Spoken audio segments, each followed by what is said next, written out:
Today we are going on to the seventh factor out of the 9 factors of sharpening the controlling faculties. Namely, Kayecha, Jivitecha, Anapakatam, Upatthapeti. Kayecha, body.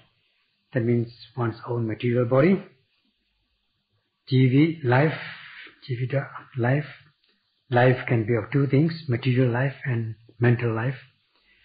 As regards the material life, it keeps the material part alive, and as for the mental life, it keeps the mental states alive. So because they are present, because they exist, they keep the mind-body alive so that they can move about. And the expression says that one must establish disregard of body and life. One must be established on the body and life. In what way? How? Anapakatam, disregard. In a way, one disregards one's body and life. That means one should take risks in terms of one's body and life. One should take a physical risk and the risk of life. One should be able to practice at the risk of one's body and life. Instead of having regard through self-sympathy, self-compassion, and self-regard, one should not have regard to one's own body and life. That is what is meant by this disregard of body and life. Not just in straight form, in simple form, one must be cruel to one's body and life, but not in the sense of lack of compassionate feeling. But one should be able to renounce or risk one's body and life for the sake of gaining assured happiness. One should be able to renounce or risk the happiness which has no guarantee, no assuredness, in order to gain valuable things, valuable results. And we have said this expression also, Patisaga for Patikaha. Patisaga, one should be generous, one should be able to renounce. Patisaga. Patisaga, renouncing, risking, letting go, and in order to patikaha, to gain, to grasp, to come into possession of assured happiness.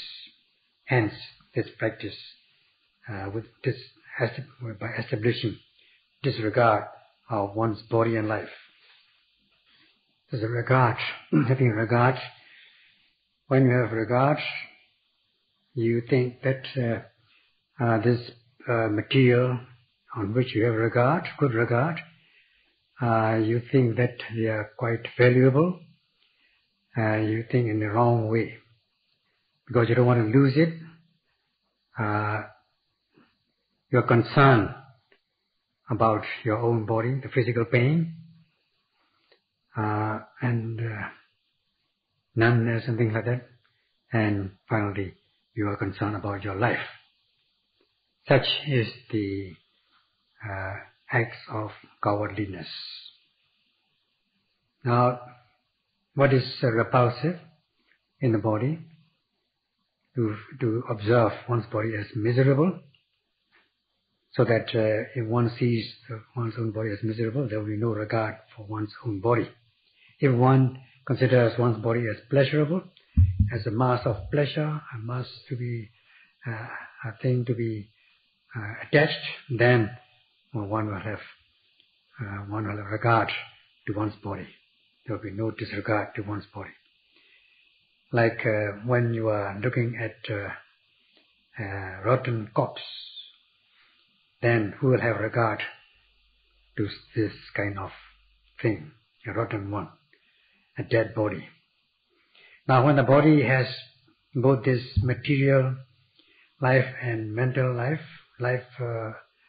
then one is alive because of these 2 things, Otherwise, you'll be miserable.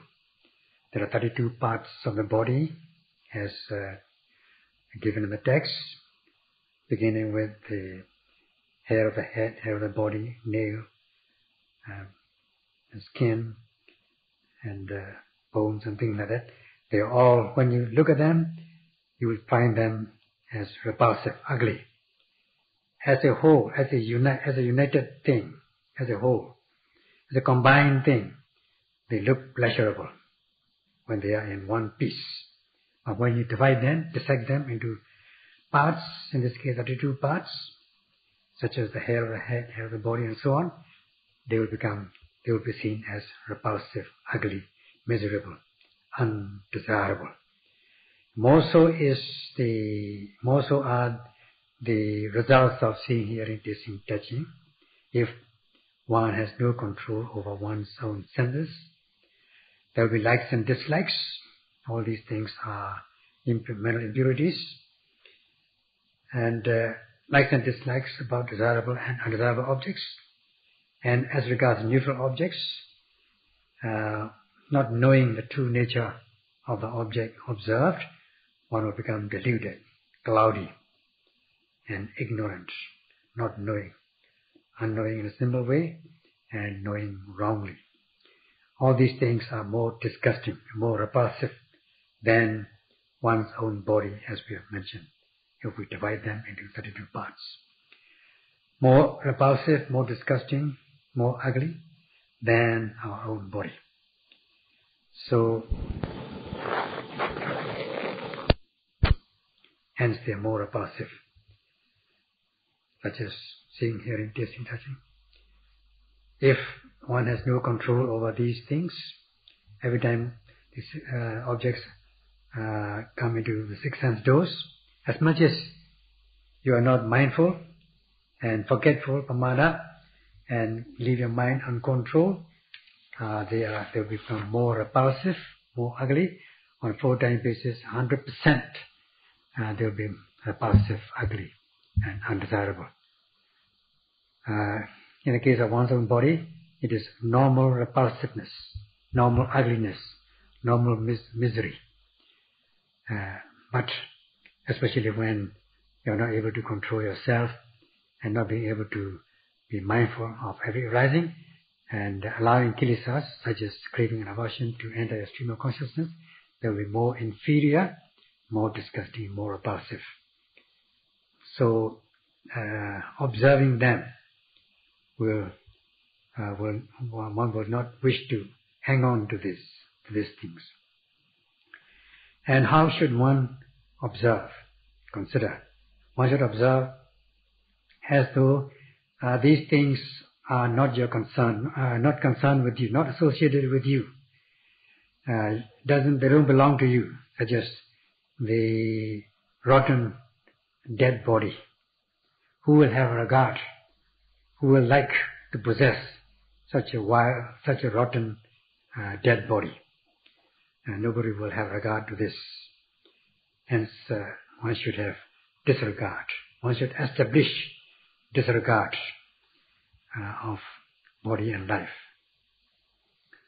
This expression, kaya cha yiviti cha anapakatam upatapiti, in simple terms, means one should have disregard.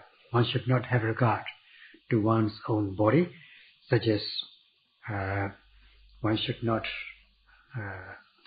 be afraid of enduring pain or disease, contracting disease, because one has been addicted to comfortable life, luxurious life, easy life. So when a little pain comes, one does not wish to suffer pain, so one moves one's posture. So much regard one has towards one's own body. It is only when you take risks will you be able to gain the assured result in terms of insight knowledge, otherwise not. You must not be afraid of pain or contracting disease. You must take risks. The practice is not to let you suffer pain, not to let you contract disease, not to make you contract disease or die. Instead, on the other hand, it is the practice in order to be free from diseases, to purify your mind, and to reach the deathless state. While one is healthy,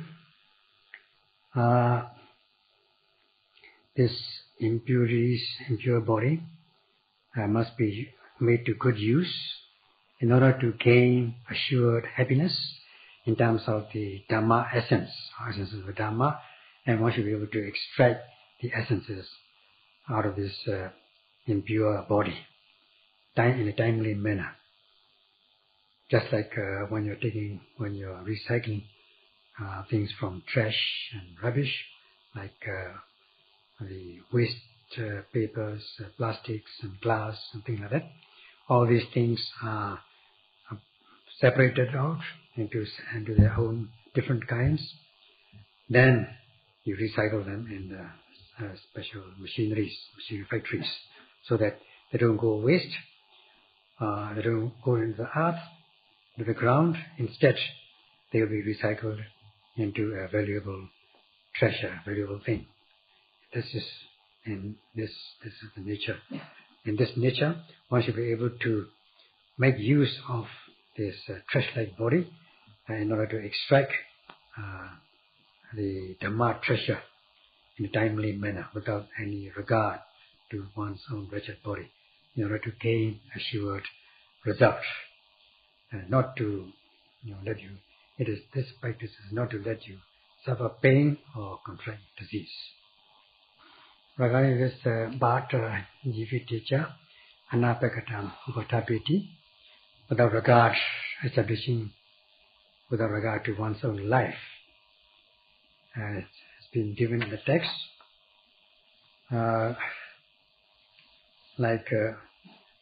not to have any regard to one's life. Life has two parts, as we have already explained, the material life continuum and the mental life continuum. All beings have regard to their own life. They one tried his or her best in order to save one's life. So much as one has one regard for one's own life. So it is given in the text that one should consider one's life as one's enemy.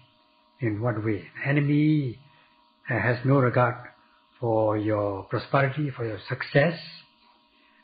That means the enemy is your opposite number. The one who doesn't wish for your success, for your prosperity, means it must be your enemy, because he or she doesn't wish, doesn't want you to be successful, doesn't want you to progress, doesn't want you to prosper. So that person, that thing must be an enemy. So you don't have any regard for the enemy. So you must regard your life as your own enemy. In this way, you should establish disregard of your own life. Life is something you become attached to. So you don't want, even if you have fatal disease, terminal diseases, and very serious diseases, you don't want to suffer. And at the same time, you are not dying, you are not dead as yet. Life is not leaving you. So the life, by just living, the life is sort of giving trouble to you. You are suffering because of this, your own life. So you have some sort of attitude towards your own life at that moment. Because of your life, you are suffering, so you don't want your life. You don't want to be living. So you don't want to be alive. So you commit suicide, take poison, something like that. Such things can happen. This means that because of the life you are suffering, and you don't want your life, you don't want to be alive, you don't want to live with your life, you are regarding your own life as your enemy, then you need not have any regard to your own life. If you have regard, then you'll be tilting on to the side, and if you tilt, you're going to spill. But if you have no regard, if you don't tilt, then you don't spill, nothing to spill over. So you are going to get all valuable things. You're bound to gain valuable results. Buddha himself had strived to gain this essence in terms of truth all along his lifetimes, many lifetimes, innumerable lifetimes. He had to practice without uncountable. Just imagine one practice of generosity done up. He had to renounce, he had to strive in order to renounce many things in order to be able to practice this generosity. In order to gain paññā, wisdom, not only for himself but also for all suffering, all destitute, all beings who are suffering, and he had to accumulate these spiritual perfections. They are not trivial, very significant. And this kind of paññā wisdom is not the kind of wisdom that we are talking about in a worldly sense, not the worldly wisdom or worldly education, but it is kind of paññā to see, to experience the truth of suffering, then overcome the origin of suffering, to realize the extinction of suffering, the cessation of suffering, and to be able to develop the practice of Eightfold Path leading to the cessation of suffering. So this leads to the genuine happiness, to the ultimate cessation. So if one lives with this kind of wisdom, then one's life is can be said to be valuable. Otherwise, if one is living with the sensual pleasures of senses, then one's life will be of no value, there will be no assurance. Only it will allow one to commit unskillful, unwholesome deeds, akusalas, bringing about physical and mental suffering without end. Today, Yogi came to interview, and she said about this, mentioned about our own suffering, with tears rolling in a sad voice, that life is suffering. That means living is dukkha. That's what it amounts to, from our own personal experience. There's nothing you can find any pleasurable, but only suffering. So, if there's no practice, then one will not see any suffering in oneself. But if we practice, then in the body there's nothing desirable. This is a mass of suffering. If one is not able to become aware with the practice of Satipatthana, then one will not see dukkha as dukkha, suffering as suffering. Instead, one will see dukkha, suffering, as pleasure, sukha. Now, seeing, not knowing dukkha as dukkha, not knowing suffering as suffering, is abhidipati avijja, simple unknowing. And if one thinks suffering as pleasure, dukkha as sukha, in the wrong way, that is miccha patipati avijja, wrongful misconception, wrong understanding. So in this way, we have two kinds of unknowing, simple unknowing and wrong unknowing in a wrong way. Every second of the time, if you are not mindful, in 1 minute there are with 60 seconds and with 1 layer every second, then in 1 minute you are piling up this 60 moha patala layers of delusion. In 1 hour, 3,600 layers, and you are living many hours without knowing, without observation, then you will be piling up many layers of this ignorance. So, delusion. And especially those with living with sensual pleasures and with unskillful, immoral deeds, does, then they will not know the truth, they will not know anything. Very pitiable. Now, with a practice based, grounded on moral conduct, guarding yourself with a vigilant mindfulness of every arising, sustaining your mindfulness of every arising in the body, then in a small way you start you begin to see the flaws, unsatisfactoriness in yourself, and come to know that life is suffering. So this yogi also seems to be convinced about this. Buddha has given this suffering as regards the life,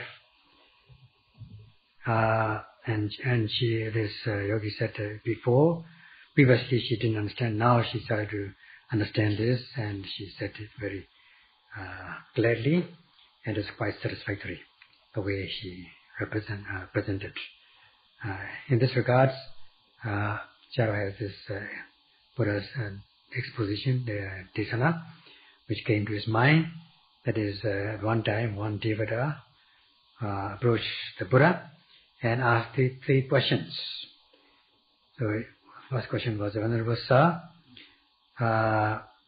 what is this good companion, reliable companion, be it man or woman, who will guide one towards good destiny, free of suffering? And what is that guide? The second question is, who is this kind of guide? The third one is, in what way should one be able to be free from suffering? So these questions are simple but profound. And what Devata means that all worldlings, people in the world, all beings in the world lack companions, lack guide. They have no guide to give them guidance. If there's no guidance, then one will not be able to go one's the right way.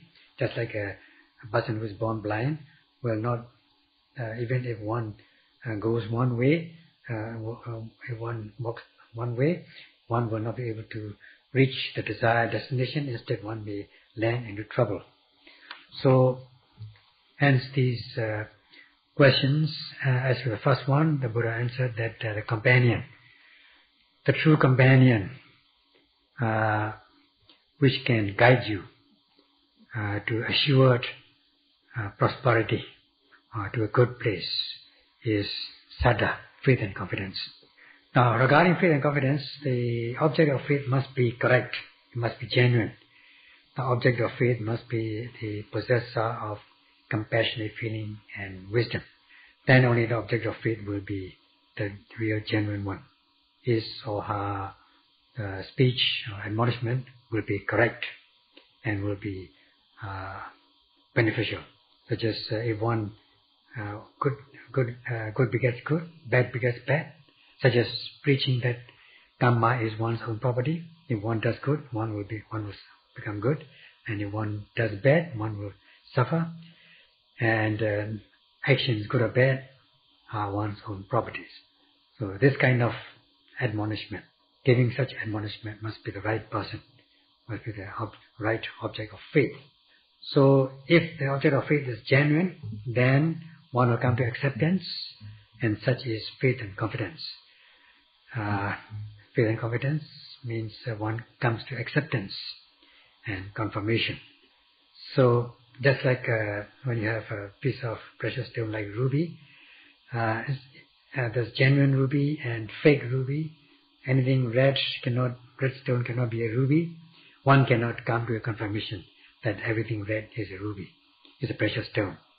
So it cannot be correct.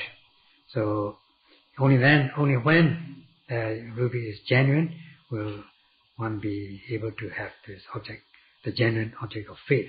Then will one be able to come to acceptance, which is saddha. Saddha as good companion. That is the Buddha's answer. So that is advising to do good physically, verbally, mentally, and to abstain from misconduct by body, speech and mind. And such guidance is a good companion. Good companion in terms of saddha, faith and confidence, but this companion is just a companion, will not be able to give guidance, not yet. So you need some guidance, somebody who will guide you with saddha as companion. Who is going to guide? Who is going to guide to walk the right place, to walk the right way to the right destination, not walk the wrong path to the wrong destination. So ordinarily one may think that is it an individual, a person who acts as a guide.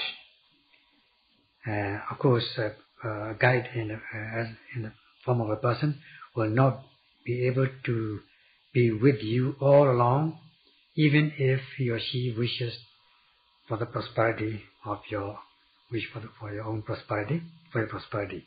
He or she will not be able to stay with you to give guidance.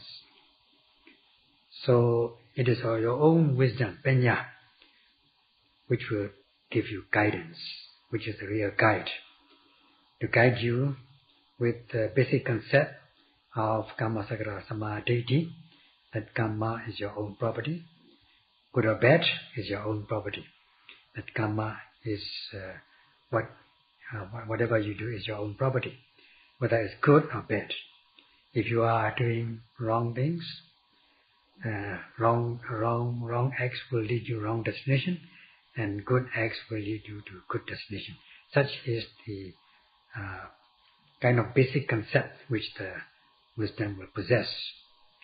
So, if one knows that this is wrong, then one will be careful and abstain from doing wrong things. If one knows, as with wisdom, wise enough to know that this is a right thing, good thing, then one will observe it, one will practice it. So, with the wisdom, you know whether it is right or wrong. In this way, you must also have that courage, and not only encourage in abstaining, but actual courage in the practice. Otherwise, you will become a cowardly person. Instead of, you must have the courage to carry on in order to gain insight, and by practicing without regard to your body and life, taking risks. If you are afraid of getting pain, feeling painful, if you are afraid of death, then you will be considered as a cowardly person, a person without any courage, if you have regard to your body and life. So you should not have regard to your body and life in guarding yourself with vigilant mindfulness of every arising, noting every arising object, sustaining it in order to deepen your concentration, in this case Kanika Samadhi, in order to cultivate insight, beginning with the discernment of mind and body, and their conditionality and the universal characteristics in stages until you reach the matured stage. Then you will have the power of withstanding power. You will be able to withstand any difficulties. This is gaining real wisdom, real paññā, being able to discriminate right from wrong, or wrong from right. Then you can walk the right path and abstain from walking the wrong path. So you will not fall into the inferior states in your round of births and rebirths, and such is your good guide, namely wisdom. So this paññā is your wisdom, and the real the peace and happiness is the place where the cessation of mind and body, that is nibbana, and one has to practice at least to gain the path consciousness, the first path. Then one will be free from falling into the states of loss. So this is the place for the freedom from suffering, liberation from suffering, will happen only when you realize the cessation of mind and body and reach nibbana. Then you will be real happy in a genuine sense. Reach nibbana. Then you will be real happy in a genuine sense. Reach nibbana. Then you will be